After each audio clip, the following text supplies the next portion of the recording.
Untoxic Podcast. It's episode 112.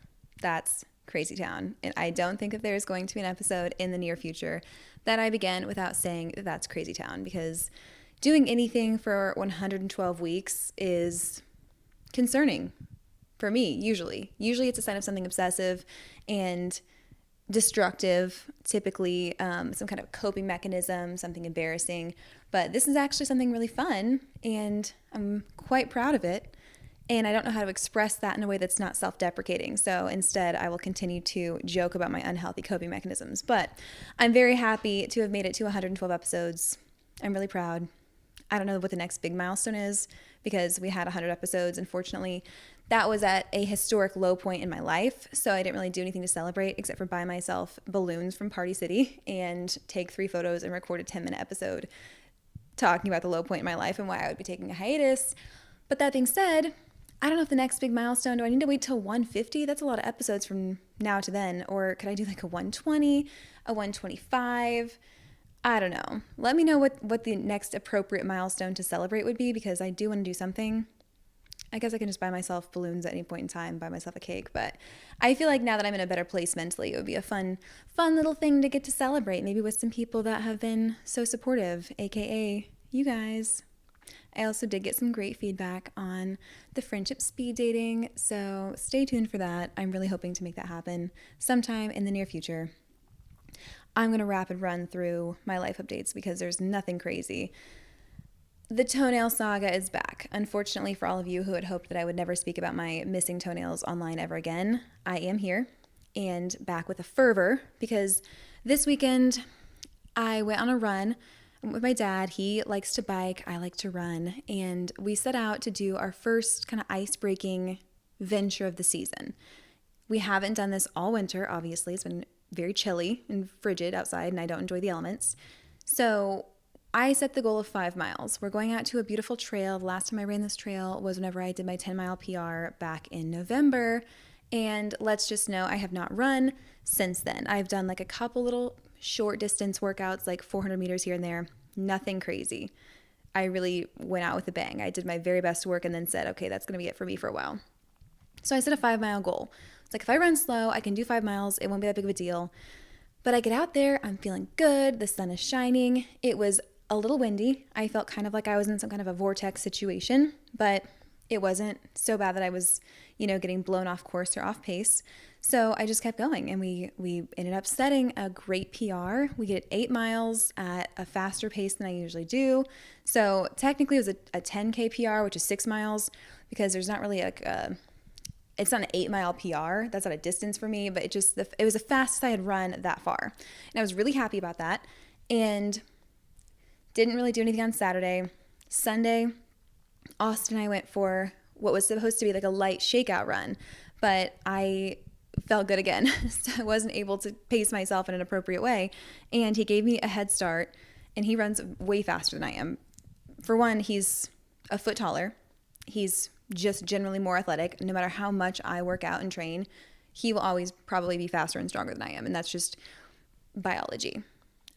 He could not work out for years. He could eat horribly. He could just have no preparation, and he would still smoke me in a race every day of the week, which is unfortunate, but I also don't take it too personally. So he gave me a head start, and I knew he would probably catch up to me, but I changed like halfway through my first mile. I was like, you know what? I don't want this to be a light shakeout run. I want to actually run and see if I can get away without him catching me. So I actually pushed my pace, and I ended up setting a PR in the 5K, which is 3.1 miles. And I did find out after the fact that he had stopped for a potty break. So I didn't really accomplish what I had thought that I did as far as evading him catching me, but I did set a PR, which is good. So I guess the key to running is to try and best your husband or maybe a romantic partner in your life, because there's nothing better than bragging rights over someone that you care about. All that to say, my feet took quite the beating this weekend, and I did come home from that run. I could feel the pressure on one of my toenails. I was like, this is not a good sign. This is not good. I know what this is, and I'm not here for it. I had just regrown all of my toenails from the previous round of all of them turning black and falling off. There were 3 that were giving me problems, and this is really gross. So if you get grossed out easily, maybe don't listen to this part, but I feel like I just have to share it with someone. So whenever your toenails get bad from running, they don't just fall off. They kind of like build up, like they get very thick and they almost have like a bubble on them. And it just feels like there's so much pressure on your toe, like someone is squeezing your toe. But it's because from the repeated like pounding of your feet in the pavement, then blood builds up underneath your toenail and you have to relieve it. So again, final warning, this is gross. To relieve the pressure, you have to go and like take clippers or take something and break the toenail so that the blood can come out. But it's not new blood. It's not like you're actively bleeding from a wound. It's just like the blood that pools up like a bruise underneath it, which is what makes them turn black. So I cut it. The blood all comes out. It looks a lot more alarming than it actually is. My husband's like, I told you shouldn't be running like this with new shoes. This is why are you doing this? You got to go see a podiatrist. And I was like, no, it's no big deal. I've done this before. So here I am performing surgery on the floor of my closet, and I just had to do a couple strategic clips to relieve the pressure. Next thing I know, toenail falls off. Whole thing. And this one wasn't really ready to fall off. Usually they turn black and it builds up over time, but I think because I went from 0 to 12 miles in a weekend, my foot was like, oh no. I'm not hanging around for this. I'm not sticking around to see what else she does from here. I'm just going to go ahead and see myself out. So I have a fully exposed toenail bed. It's like completely raw, red. It was a little bit bloody the first day, so I had to keep cleaning it so it wouldn't get infected. And now I have to keep wrapping it. It looks like I broke my toe with the amount of gauze I have on it because it doesn't hurt anymore. It's just like so overly sensitive, like an exposed nerve, because there's nothing covering it. So even if I put a sock on and the sock like rubs it the wrong way, it's so uncomfortable. I have to wrap my toe, which then looks like I broke my toe. It's not even that severe. It's the dumbest thing ever. And I don't know why I continually have this saga. If any of you are runners that have better advice for me, I am all ears, because at this point I've done what people have told me to do. I've evaluated my stride. I've bought better socks. I've double socked it. I've had better shoes. I've changed like the type of cushioning that I have. I've gone a half size up. I've done everything. I have no other pain. I have no hip flexor pain. I have no shin splints. I have no foot pain. My toenails just keep falling off and I don't know what else to do. And I just got a pedicure the day before. I had just gotten a pedicure on Thursday and my toenails are unfortunately back down to 9. So that's it for my life updates. I've literally done nothing else except for run and work out. Austin's back. We had a wonderful weekend running errands together. It's not golf season yet, so I think he's trying to spend the time with me that he can because he knows the weather is about to get nice and daylight savings time is just around the corner. Hallelujah, praise the Lord. We made it through another winter, but we did all my favorite things. On Saturday, we went and got Urban Grounds. We had a toasty flight. We went shopping, ran a couple errands, picked up some treats. We tried to sit out in the hammock, but unfortunately it was that kind of spring weather where it looks really nice and then you sit outside and then the sun goes away and it's shady and you're like, oh, it's actually freezing cold. But we gave it the old college try, went to church, and Sunday went for our jog and then sacrificed my toenail. So it was a great weekend. There is really not much else to report. Last week was just so busy. I had no time to do anything and I was so overwhelmed with, I don't know, just for some reason all the cancellations had spilled over and I was just like going back to back to back to back to back. Everything was so busy. And this week, thankfully, is a lot more calm. I've been in meetings all morning, but they were fun. And they were with clients that I actually really enjoyed talking to and some fun consultations. So it wasn't anything that feels like it was taxing or draining on me. As for the report, I'm still not reading anything. Maybe that will change soon. I guess you could say I'm reading the Bible because I do read it in the mornings, but I'm not reading it like in any kind of order. I just read it in accordance with my devotional. So let's go ahead and say the Bible. What am I eating? I am eating a lot of pizza. I've had a lot of pizza over the past week. I don't know where this is coming from. It's been random, but if I had to tell you specifically what kind of pizza you should get, from Domino's, they have new stuffed crust, and it's amazing. Pizza Hut used to do this. I don't know if they still do, but we're just a Domino's household. They have stuffed crust, but I always get the pizza with garlic Parmesan sauce. That's the white sauce. Pineapple, Italian sausage, and if I'm feeling crazy, I'll throw on some jalapenos. It's amazing. I ate an entire medium pizza by myself last night. I'm not kidding. And it was a Monday. It was the worst. We went to the gym and we were leaving and we were supposed to go to Price Cutter to get some food, but then it was already late. It was like 7:30. And I'm like, we got to cook it and then we got to eat it and then we got to clean it. And I really wanted to wash my hair tonight. And somehow we landed on pizza, which is not something that we typically would do during the week. We try and be healthy for the most part during the week, but there was a coupon and we were like, we'll just go ahead and pick it up.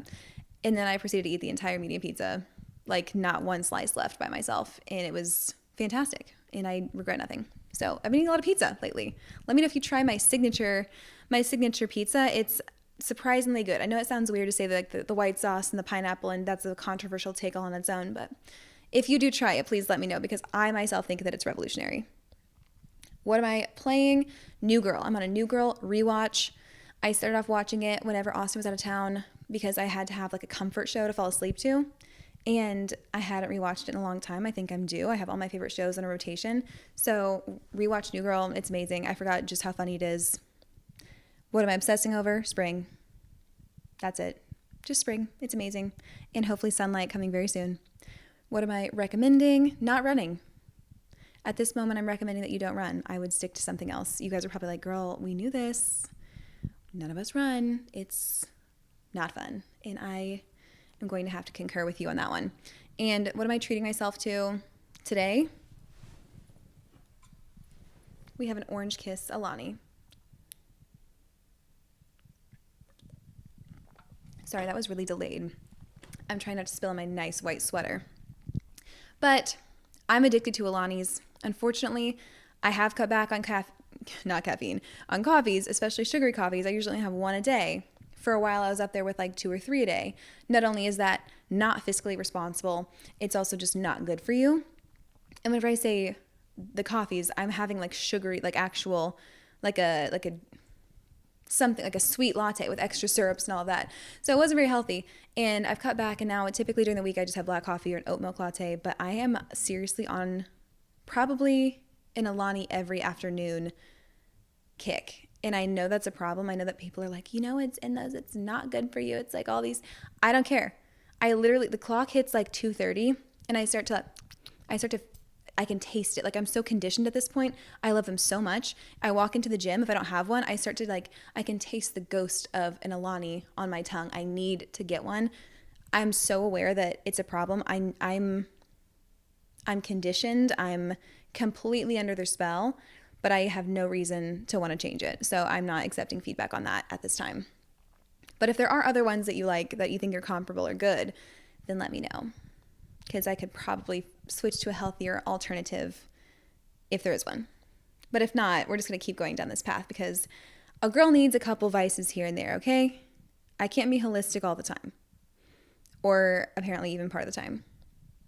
All right, that's it for the report for the life updates. I'm rushing through because I have a fun topic with lots of things that I want to discuss. So I originally had wanted to do a more serious, religious, personal topic, but I keep pushing it back because I just don't feel like I have the wisdom to do it justice yet. So I have notes that are like, I keep building them up and piling on, and hopefully by the time I do this episode, I can do it justice to the point that you guys are like, oh yeah, that was a good episode. You did a really nice job, and not do it and have you guys be like, this is what you were waiting for. This is what we were building up to, because this is not great. I'm not going to put that out into the world. It's going to be great whenever I do it. I will hope and pray that the Lord speaks through me. But for now, we're going to do something a little bit more silly and fun, because why not? We're going to do a game of overrated or underrated, or adequately rated. And I have this long list of things that I'm going to go through and tell you my opinion, because I know you all value that so very much. And we're going to talk about if these things are overrated, underrated, or if they are perfectly on the nose, just ranked as they should be. And some of these things are quite trivial. So if you're listening to this at your desk, I hope you guys are ready to have a thoughtless, fun little episode. It's not going to change your life in any way, but it'll be fun. Maybe if you're driving around, doing some errands, I'm just happy to be in your ears. So without further ado, let's get started. 14 minutes in, that's got to be some kind of record for me. I'm being so concise. First, static feed posts. This is obviously about Instagram. I think static feed posts are criminally underrated. Everyone's moved on. Everyone's like, no, it's all about TikTok. It's all about Reels. It's all about video content. I love static feed posts. I love photo dumps. I honestly just love when people post like 4 or 5 photos in the same outfit, because sometimes you can't decide which one was the best, so post all of them. I am guilty of that. People say things like that are chuggy. I don't care. I think it's still fun. Why are we too serious to post on the feed anymore? And I know that some people are like, obviously Instagram is a photo sharing platform. It's meant to engage with your friends. Not everyone is trying to be an influencer all the time, but for the community that wants to pursue higher engagement and wants to grow their account, then there's all these rules about what you should do, what you shouldn't do, when you should post. And a lot of those are encouraging people to get away from static posting. And I think that's just sad. I really do like a static feed post. I love reels, but I think that we're sleeping on feed posts too much and that we should keep making them, because I love to swipe through people's little photo dumps. And if Instagram were still just a photo app and reels were completely obsolete, I would still be into that. So for whatever that's worth. Second, Alani Nu, criminally underrated again. Actually, they're probably adequately rated. People are pretty obsessed with these. There must be something addicting in them. I love them. People seem to really love them. I haven't tried any of the other things. I know they have Alani like bars. They have protein shakes. I haven't tried those for fear of having another addiction. But there's just something about an Alani, like it's just carbonated enough. It's crispy. The flavors are good. They're so sweet. I love them. I honestly haven't tried that many other energy drinks. My brother's a big fan of like a billion different kinds of them, and I could probably make a couple substitutions, but they're just so good. I cannot move on for the life of me. Every single day that I shoot with Stacks, a local boutique that I'm doing a short-term contract for right now, I walk in with an Alani and I'm like, they're going to judge me so hard, because I always walk in having either gone to the gas station or used my personal stash. And I say this because I shoot with them in the afternoons. They're going to think, girl, you got a problem. You need to figure this out. I don't know. I can't. Okay. Everyone having a personal brand. Let me explain what this is. Everyone now is encouraged to niche down, figure out your brand. Who are you? What are you online? I think that to separate that into two, having a personal brand, I think it's underrated. I think it's great. Everyone should have a personal brand. You should know who you are. You should know kind of the tenets of who you want to be. We just did literally 2 episodes about rebranding yourself, reinventing yourself, focusing on who you are. And I think having a personal brand isn't really married to just being online. So I think it's good. Having a personal brand, it helps you identify with yourself, know who you are, and can drive a lot of your life decisions. That's a good thing. Niching down, which is specific to online typically, I think is overrated. I actually just had this conversation over coffee, and I think it's just sad that in order to succeed online or to grow your platform, we're always encouraged to pick a facet of our personality or of our lives and choose to center our content around that versus all encompassing who we are as people. Like for me, I love fashion, I love Marvel, I love fitness. My bio is literally fashion, fitness, fangirling, or some variation of those 3 words. And I would be so sad if I had to just pick one, because I feel like those are all big components of my personality. And typically people do have a point when they say in order to grow, you have to pick one. And I understand that, because if I were someone who just enjoyed lifting, I would look at my own page and be like, well, the gym content is cool, but also I don't want to see this nerd stuff all the time. And I don't want to see the fashion stuff. And same thing, for any of those 3, if you are only interested in one, you might not want to follow me just because there's so many other things that you would be getting as a result. And I asked myself if that bothers me, like if I'm potentially losing out on success online as a creator or potential followers just because I'm not niche down.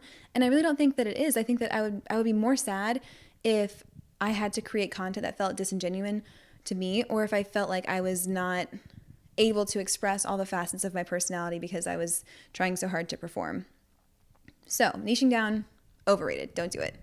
Unless you have one niche that you really feel passionate about, then maybe that's up to you. For me, overrated. The TikTok algorithm, adequately rated. It's really good. It sometimes reads my mind. I feel like it knows things about me and my interests. It can like trend predict things that are happening for me before I can predict that they're happening to me. So maybe sometimes it incites these things. It triggers me and it encourages me to like something because I've been introduced to it via the TikTok algorithm. Okay, permanent jewelry. I love permanent jewelry. I don't have as many things as I would like to because I can't commit. I think I want to get one of those hand chains, but I also can't decide if I should get one of those in a way that clasps that I can remove just in case it's sensory overload. But I have 4 bracelets right now one of them did fall off, which is a little sad. I don't know where it went, but I think it's fun. I think it's cool. It's nice to have these sentimental things. And I've got one, like the silver one matches my mom over here. The the gold one matches my brother. And then I have two over here that I got from just different client events. So I love them. I think that they're really fun. I know that this has been something that was like a huge craze. And then it's like kind of gone through like, okay, now everyone knows, everyone has them. But I think permanent jewelry is fun. I'm going to say it's adequately rated. Alex Earl. I think Alex Earl is adequately rated. I think she's amazing. I want to go on record saying that. I think that she's incredibly hardworking. I think that she has a very defined personal brand. I think that she's enigmatic and fun to watch. I always enjoy her content. She cranks it out like nobody's business. But I also think that she definitely gets the hype that she deserves. So she's very famous. Obviously, people like her. So it would be hard to say that she's underrated just because she's rated so highly as it is. So with all the love, I say that she's adequately rated. Social media detoxing. Underrated. I have not had a full social media detox since we went on a cruise for vacation like 2 years ago.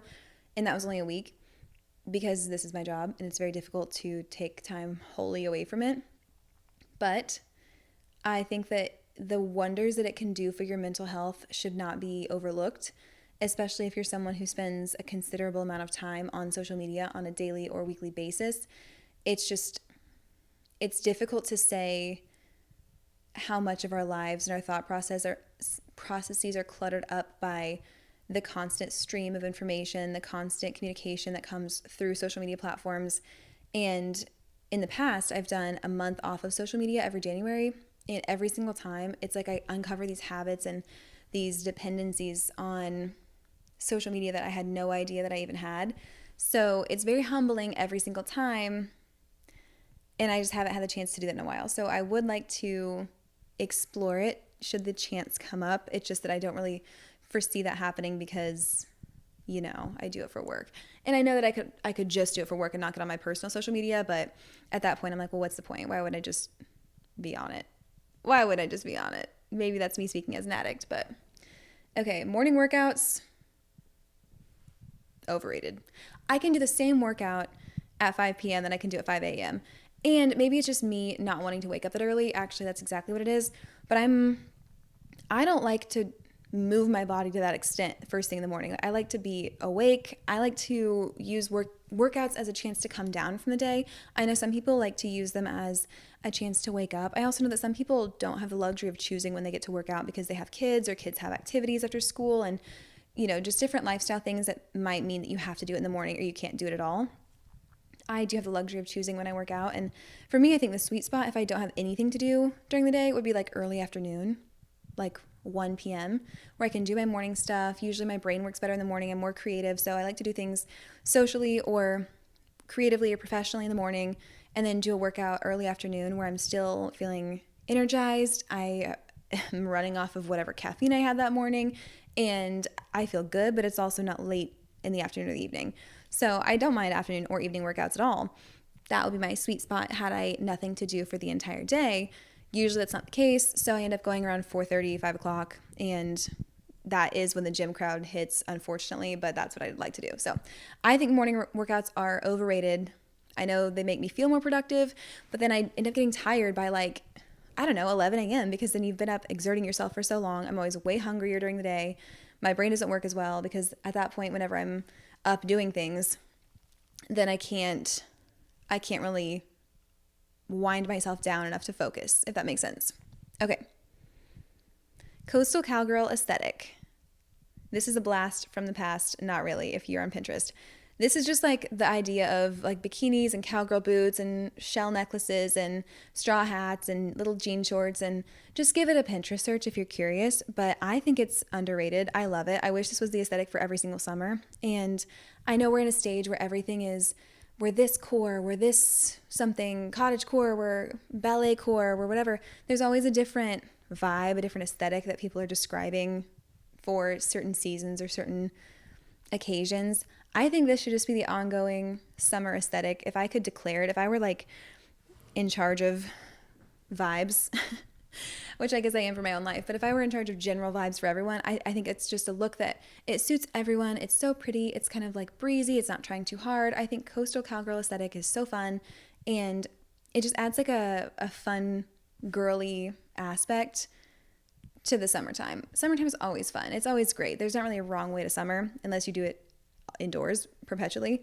But I just think coastal cowgirl has always been one of my favorite things. And as summer gets closer, I will allow myself to browse my coastal cowgirl Pinterest board as a treat just to get the vibes flowing through my mind and my system. This is controversial. Pickleball is overrated.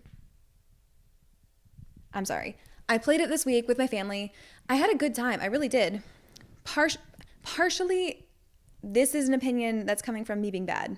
I'm not very coordinated, so my depth perception is not great. I'll put that out there. It's not probably an unbiased opinion. I just think it's overrated because everyone loves it. Pickleball has just absolutely taken our nation and put it in a reverse something chokehold. I don't watch MMA. I don't know what I'm talking about, but it's not that fun. Okay. I like tennis, which I'm also not great at, better because at least if I'm playing tennis, I'm running around. The court is a lot bigger. Like if I go play tennis with my dad or with Austin, then I'm sprinting back and forth. My heart rate is through the roof. I'm breaking a sweat. I'm getting a great workout in during the process. But with pickleball, I don't know if it's because the only time I played pickleball, we were in duos. So I'm only working in like a tiny square, or just because I was bad at it. So I couldn't actually get going into a groove, but I thought it was fun. I just think the way that people tend to view it is maybe a little bit overhyped. So forgive me for saying that. I think it's fun. I think it's a cute little vibe. I just don't love it as much as maybe everyone else does. Aesthetic gym outfits, underrated. I think that starting to do minor makeup, wear cute outfits, and do my hair a little bit for the gym is the best thing I have ever done for my fitness journey. Probably. And whenever I say like do minor makeup, I'll put on like tinted SPF, or I'll do my brows so that I don't look like a complete like albino with zero features. And I'll not put heat on my hair, but I'll put it in like a slicked bun, or I'll braid it, or I'll do something that's not just like a ratty little like who bun on the top of my head. So just little things like that. So because you catch glimpses of yourself in the mirror all the time when you're at the gym.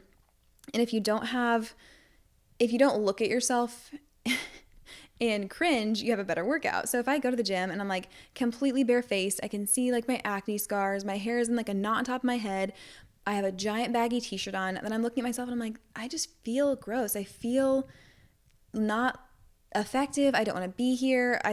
I want to finish my workout as quickly as I can and go home. And that sometimes can lead to cutting corners, and it definitely does not lead to enjoying the workout.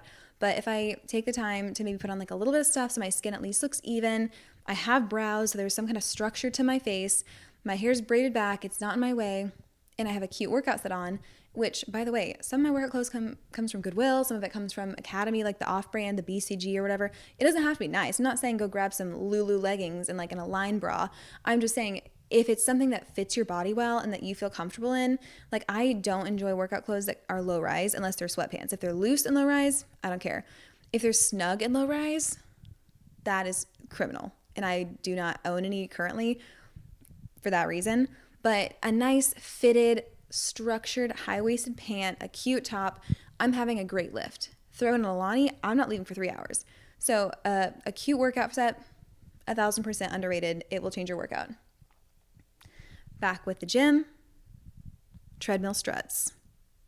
Underrated. I am rating too many things highly, but treadmill struts, it's such a good workout. And I don't know if you've all heard of the 12-3-3 method, but if you have the treadmill on a 12 incline and you walk a 3 speed for 30 minutes, 12-3-30, then it's a great workout. And I have different playlists. Sometimes I'll watch YouTube videos, and you would be surprised. It gets like your glutes, your hamstrings, your calves, even your feet sometimes. It's a really good workout. And especially when you're not holding on, it engages your core. You start to feel great. So super fun. If I'm in a gym slump and I don't really want to go or want to be there, that's one thing that I'll make myself go do is if I could just get to the gym, tell myself 30 minutes on the treadmill. You can watch YouTube, you can watch TV, whatever you feel like doing. You can listen to a podcast, you can listen to music. And usually I would say 9.5 times out of 10, if I can get through the 30 minutes on the treadmill, I feel like doing something else. It's just getting to the gym sometimes and getting warmed up is not that fun, but it's very easy to psych yourself up to do a walk on the treadmill. And if you can get through the walk on the treadmill, you're probably going to have a good song. It'll make you want to walk faster. It'll make you feel good. Then you can do something else, whether it's a full workout or if it's core, it doesn't matter. So treadmill struts, underrated, highly recommend. Comment sections on TikTok. Underrated. They're so funny. It's a reflex now. Whenever I'm scrolling, I watch the reel once. I click on the comments. I scroll the comments. I think, oh my gosh, people are so funny. And then I move on. Comment sections, hilarious. Okay. Everyone becoming a content creator. I don't know. This is difficult because I myself would be hypocritical if I said it was overrated. But I think that everyone who makes content is a content creator. And I don't want to sound like somebody saying, oh my gosh, we're all artists in our own way. But truly, that's what it is. I'm not saying a content creator as far as what you do for your profession, but everyone creates their own content. Everyone has their own ideas and visions and concepts that they bring to life in a post, no matter how involved or how simple they are.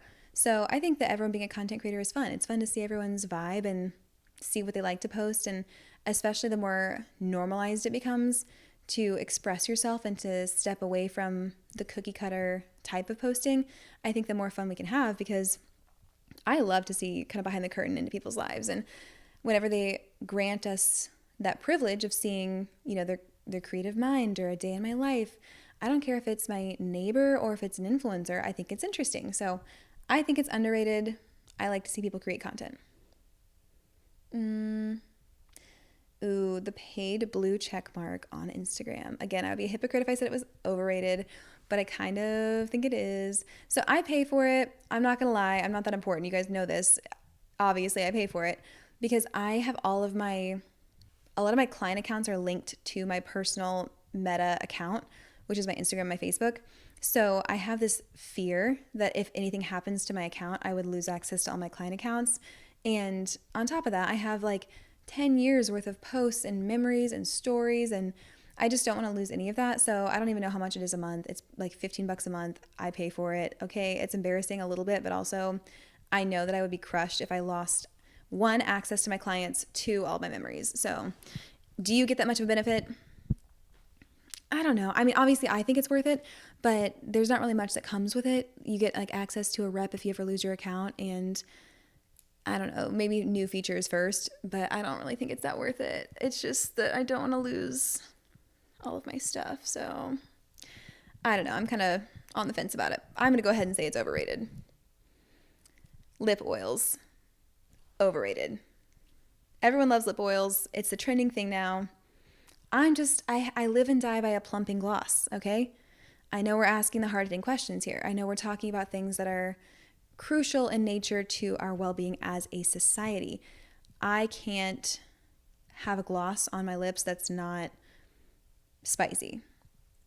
It doesn't feel effective. I'll layer them on. I have to have something with peppermint, and sometimes I use peppermint chapstick if I have a gloss that I really have to have this gloss. It's the perfect color. Then I use peppermint chapstick just to kind of create that plumping effect, because everyone knows peppermint and cinnamon will drive your blood vessels in your lips to expand.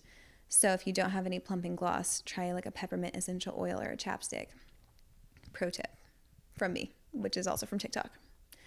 I do like lip oils. They don't do it enough for me, Okay, weekly episode drops of TV. I think these are underrated. Everyone's like, why are we going back to the weekly episode drops? Just drop the full season, drop this. I think it's great to have the weekly episode releases because it prevents everyone from binging the series in one day and posting about spoilers. I've talked about this with books. It's so frustrating whenever you want to watch a show. Say the new season of Outer Banks comes out. You're so excited. You waited years for it. And you're like, okay, well, there's 10 episodes. I'll watch this over the next couple days. And you get on TikTok and there's already a spoiler with like a major character death or something big going on. And you're like, are you kidding me? I wanted to watch this show so badly. How did you stay up from midnight and just binge the entire thing? And the answer is yes. People stay up so late. The same thing is true with books, and they'll go through the entire piece of content and start analyzing it online before anyone has a chance to even dive into it. So with a weekly release, I feel like it governs people and like reins them back in and says, okay, we're all going to watch this one episode this week, full stop. Next week, we'll run it back. New episode, full stop. And it's that fun sense of community where everyone's kind of like collectively watching something, and you can go on Twitter or X or Threads or whatever we're looking at these days. You can go on those platforms and like read the discourse, and it feels like you're a part of something, and I love that so much. You can LOL at the memes with your husband and discuss, and I think it's fun. So I think that weekly episode releases are superior. I hate when they drop the entire season. I do love to binge it, but when realistically as grown-ups can we sit and binge the entire thing right when it comes out? Exactly. Okay, Target, overrated. I'm sorry. It's not that controversial. I like Target. I think it's a good store. I always have fun going to it. I just feel like it's gotten to the point where it's almost like it's a cultural cornerstone where there's all these jokes and memes about like, I can't wait to go through Target with my future kids and spend daddy's money and drive off in my Range Rover and go to Pilates. Like, it's become just a thing that people say. Like, I just want to go to Target and spend all these things. And is it that good of a store? Is it that good that we're there all the time? That's like the goal. Like, we're talking about a 5-year plan, and like Target is a part of that. I don't know. I really do think it's great. I have a lot of fun shopping experiences in Target. I think it's great. I like the Starbucks. There's fresh flowers, lots of cute stuff. I like their work. I like the store. Okay, I like it. It's fine. Don't come at me. I like the store. Just to the degree that we have reverence for Target is a little bit astounding and concerning to me, because it's not, you would think we're talking about entering the gates of heaven with the way that we talk about Target online. It's a good store. They have some good deals. But is it like entering a new realm of consciousness? Maybe I'm just not understanding. I'll give it another chance. Okay, I'll try it. But for now, I'm saying Target. Unfortunately, it's overrated. Dyson Airwrap. I don't have one, so I can't speak to it. I just see no way that it can't be overrated. It's like a $600 hair product. I don't know. But this is also coming from the girl who cuts her own bangs and dyes her hair in the bathroom. So you don't want my opinion on this. I think it sounds overrated just because how could it possibly not be? But again, my word is not worth very much here. Okay, glazed donut aesthetic.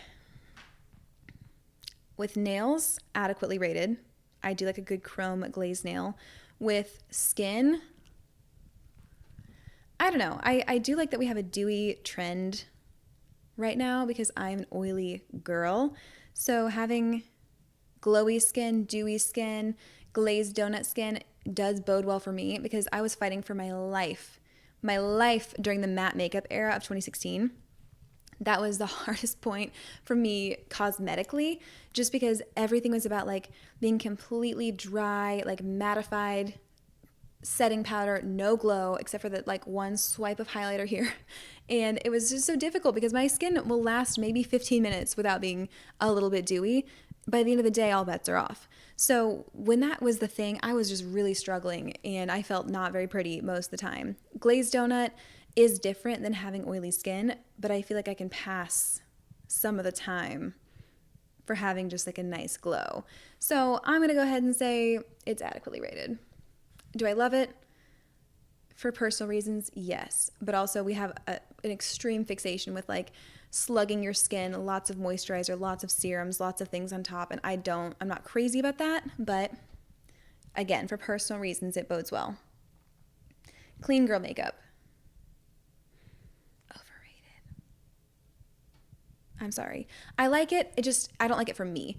I love makeup. I love to put on makeup. I have such a fun time. It's almost like a spiritual girlhood experience for me every single morning, because I get to sit down. I'm in my robe. I'll make my coffee if I'm not going to get coffee immediately afterwards. I have my iPad on. I'll watch a show. Like I said, it's currently New Girl, or I'll watch YouTube. It's always such a fun thing for me to sit and to plan my outfit in my head, do my hair, do my makeup. And while I completely understand the convenience aspect for so many people, I like to do Hang on. Sorry about that brief interruption. There was someone at my door, but not to worry. We're here to continue. So as I was saying, clean girl makeup, I think it's beautiful. And oftentimes I find myself looking at other girls and thinking, wow, she just looks so clean. Her makeup is simple. She looks beautiful. Like when people can just do the mascara, lips, brows, and kind of move on, like a little base layer of skin. I just don't like that on myself. I like a winged liner. I like a dark eye. I like oranges and browns and all these things because one time I read in 17 magazine that that's what complements green eyes, and I've never let that go. So I don't know. I think that it's great for some people. I think it's a fun trend. I think it's also good that it's encouraging people to embrace their natural beauty and not rely so heavily on cosmetics to make them feel good. I, however, like depending on cosmetics to make me feel good. So I just think doing makeup is fun for me. I enjoy it. I think that it's good that there's not the pressure for everyone to feel like they have to dress up and do their makeup to the nines all the time. But for me, I don't know. I just don't feel like it's that big of a deal. Okay, moving on. Ballet flats. Underrated. I love them. I do struggle with them on some outfits though because I feel like if the ballet flat isn't right, it makes me look like I have tiny little deer hooves and not normal human girl feet. So it does depend on the outfit. For example, I tried on barrel jeans with ballet flats. I didn't like it on me. It's so cute on others. I put it on myself. I looked like I looked like a centaur, and I didn't care for that on my body type. So moving on, I'm gonna go more rapid fire because I know I've been talking for a while, and this is also kind of just nonsense. So brow lamination, overrated. I like a skinny 90s brow, sorry. Spray tans, underrated. I love them. I love them so much. Stay out of the tanning beds. Put your SPF on. I know we're getting close to the season where we can actually get a genuine from the sun vitamin D amazing tan, but we're not quite there yet. Stay out of the beds, ladies. I get it. You want a base, but at what cost? Don't make me show you my leg scar because I will. Go to Urban Glow. Simone, we love you. Designer bags, overrated. Listen, designer bags, there are some that are so beautiful. I get it. They're amazing. There's something to be said for like the luxury, the clout, the feeling of, oh my gosh, I earned this, I worked for this, or it was gifted to me, someone loves me so much. But now that there are dupes so widely available, I feel like it's taken the exclusivity out of it in a way where if, say, a Chanel bag was something to aspire to previously, now so many people have them via DHgate, via Temu, via whatever place that they're buying them from, that you could walk into a Target and you can see 4 Chanel bags. It just doesn't feel exclusive anymore. So not that I have it like that, where I could just go and buy all these bags if I so desired, and I'm just choosing to take a moral stand against it. It's not that, okay? I don't got it like that. But it just seems like it's lost some of the exclusivity and the fun that comes with aspiring to be able to afford something like that and splurge on yourself, where now it's like, well, why wouldn't you just buy a dupe if they're everywhere anyways? Like, no one can authenticate it on the street. No one's going to walk by and be like, that's a fake, unless it's a really bad fake. So I don't know. I just feel like it's not really worth it. So I feel like designer bags may be overrated. I don't know. But again, I'm not exactly the picture of luxury. So Instagram photo dumps, underrated. Don't kill them. They're not chuggy. They're not old. I love them. Keep posting them. Throw some memes in. Throw some screenshots of your friends' texts. Okay? Throw some out of context things in. I love it. Okay. Be real. Overrated. I think she's gone. Okay? I don't think anyone really posts to Be Real. I think that mine has offloaded. I'm no longer even able to log in to Be Real. So it was fun while it lasted, but that's in the past. Okay, girl dinner trend. Underrated. Actually, adequately rated. I think it's pretty popular, but I think it's true. Just having just a smorgasbord of nonsensical things for dinner. I had girl dinner pretty much every night last week whenever Austin was gone, just because he wasn't there to remind me that I have to have an adequate source of protein. So I had girl dinner almost every night, and I think it was great. I can personally attest to the deliciousness of girl dinner. Day in my life content, underrated. Keep making it all day long. I don't care if you're a stay-at-home mom. I don't care if you're a CEO. I don't care if you're an assassin. I want to see your day in the life. Please and thank you. Buying everything off TikTok Shop. I can't speak to this because I have never bought anything off TikTok Shop. I can say that the ads are cumbersome and annoying, and I would like to not see them anymore. The de-influencing trend, I like it. I think the whole trend of de-influencing people saying, you don't need 10 different types of skincare. You don't need all these different options for sports bras. You don't need to have all the, like, basically anti-consumerism. Not quite minimalism, but just showing people what reality is compared to what we see online, because a lot of the content that we're pushed is obviously from people who are having made a living out of creating content, which means they probably get sent free things, which means they have to have these over-the-top entertaining videos of excess. So it's not necessarily the picture of reality. So I would say that de-influencing is good. Let's go underrated for that one. Amazon storefronts, adequately rated. I won't say they're overrated. I think they're oversaturated.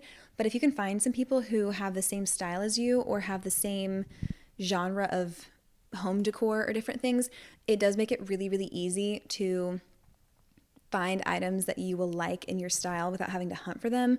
Similarly, if you can find people that are like the aesthetics of people you love. Like I follow one girl on Amazon that has the exact same aesthetic as my sister-in-law, and that's where I always get gift inspiration for her.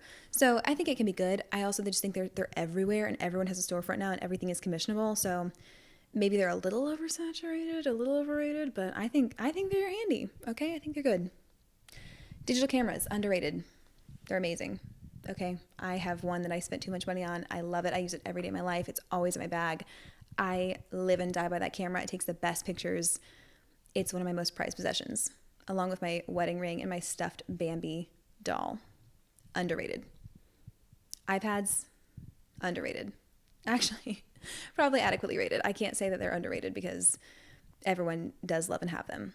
I need to get back to using my Apple Pencil and like doodling and doing the whole aesthetic thing, because there was just something about that era whenever I would use my Apple Pencil just to like scroll Pinterest. I felt so put together, and I would just be on my couch, little eye patches on, scrolling away, pinning it to my heart's content, which is never. I could Pinterest all day long and still not be satisfied. That was a time to be alive. I loved it. Okay, hot girl walks, underrated. Man, I just think that everything is underrated. But I think the term hot girl walk is overrated. We shouldn't use that anymore. I think that's kind of out. But I think going on walks, it's the time to do it. It's spring. We've all been inside for too long. We have cabin fever. We want to get out. My two favorite activities in the spring are going in, sitting in my hammock, and going for walks. Like, the rule of going for a walk for your mental health is just so true. If you're having a slump day, if you're not feeling good, if you're just completely like in your own head, get out and go for a walk. 9 times out of 10, you will feel better after your walk. If not, go lay in your hammock and take a nap. I love my hammock. I had my hammock up for like 4 days straight, and we just had to take them down last night because there was a torrential downpour predicted, and it did, in fact, deluge. All right, last but certainly not least, book talk. I know this is supposed to be rapid fire, but I have thoughts. I want to say overrated. I do. Just because it's become so, I don't even know. I don't want to say unhealthy. There's the spoilers, which I'm obviously bitter about. But then there's also the community, which I love. It's encouraging people to read. It's fun. It's made it mainstream for people to like joke about fictional characters and talk about these things and relate over these books. And if I had had that whenever I was a young, friendless soul just engrossed in books all the time, I think it would have made me feel so much more included in things, and I would have felt so happy to have had that sense of community and belonging with other people that were into the same books that I was, and I didn't have that. So I love that people have bonded over all these things. I love how mainstream reading is. I love how popular books have gotten, but I just think it also sometimes makes it very difficult for new kinds of books to break onto the scene, because there's like a very specific genre that Book Talk loves, and it makes it hard for people to branch out. And I think a lot of good books can get swept under the rug because there's no spice or because they don't have this. And I don't know, I just have thoughts on it. I feel like it's good, but it can also be a little bit unhealthy. But then also I'm not super engrossed in it. So I think it's healthy for me at the arm's length that I keep Book Talk at. It's also helped propel some small authors to the level that they deserve and beyond. So I don't know, maybe it's adequately rated. I could go back and forth on, and I could probably be convinced either way. So I would be curious to know your thoughts on Book Talk. I think sometimes it can be a little bit unhealthy, but I also think that it can be really, really fun. I don't have an opinion, which is rare, or maybe I just have both opinions. I had more things, but I feel like I've just been kind of rambling for this entire episode. So I just want to have a fun little little chit chat, little giggle. And a lot of the episodes that I've been listening to lately from my favorite podcasters have truly just been talking, like girl talk nonsense, really nothing of substance or consequence at all. It's just sometimes fun to have someone's stream of consciousness going on in the background so you can go on about your day. But there's lots of things that I like to talk about for no reason, and we've been talking about things that are more like existential and how to reinvent yourself and things that aren't necessarily wise. Like, it's still me saying them, but the theme of self-improvement. So I thought, let's just pump the brakes. Let's talk about nonsense for a week. And that we did. So thanks for listening. Sorry about the interruption halfway through. We've had a streak of interruptions for our episodes lately, but that's okay. What can you do? I do want to thank you guys, as always, so much for listening. I hope you have had the most wonderful week. I hope that when this episode comes out, the snow, if we ever get snow, I hope it's gone. I hope the spring weather has returned. The sun's currently shining. It's been raining all day, but now it feels good. And I hope that everyone is setting up to treat themselves tomorrow on Friday if you're listening to this in real time. So let's have all mountains, no valleys. Treat yourself on Friday. I love you. Thank you for listening. And I will see you next week. Bye.